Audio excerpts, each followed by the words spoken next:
Mga kababayan, ladies and gentlemen, Assalamualaikum, madayaw, ug maayong adlaw kaninyong tanan.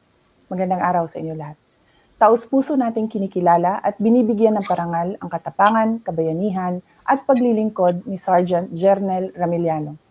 Nasawi si Sergeant Ramiliano nito lamang December 17 sa Balayan, Batangas, habang nakikipaglaban sa teroristang New People's Army, ang armadong puwersa ng Communist Party of the Philippines. Si Sergeant Ramiliano ay isa lamang sa mga biktima ng karumal-dumal na gawain ng mga teroristang CPP, NPA at NDFP. Kabilang ang kanyang pamilya sa mga libo-libong pamilyang nawalan ng mahal sa buhay. Noong 2018, hinding-hindi ko makakalimutan ang tanong sa akin ng ina ng isang sundalong si First Lieutenant Jaren Relliota, isa sa mga pumanaw dahil sa pakikipaglaban sa NPA sa pinakamamahal kong lungsod ng Davao. Paulit-ulit na sumasagi sa aking isipan ang tanong ng ina ni Jaren na nagsasabing, "Inday Sara, ilang anak pa ba namin ang mamamatay dahil sa mga teroristang NPA?"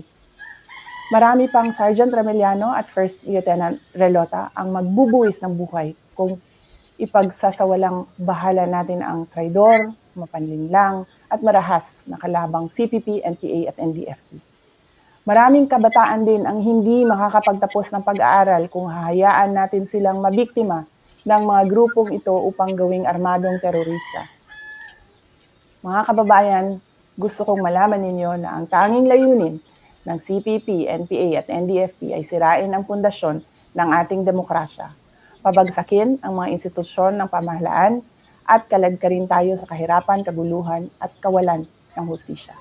Dili na kita magpatunto sa mga terorista nga sa dugay nga panahon nahimong babag aron atong masinati ang pamuyo nga malinawon ug matagamtaman ang mga kalambuan sa atong mga komunidad.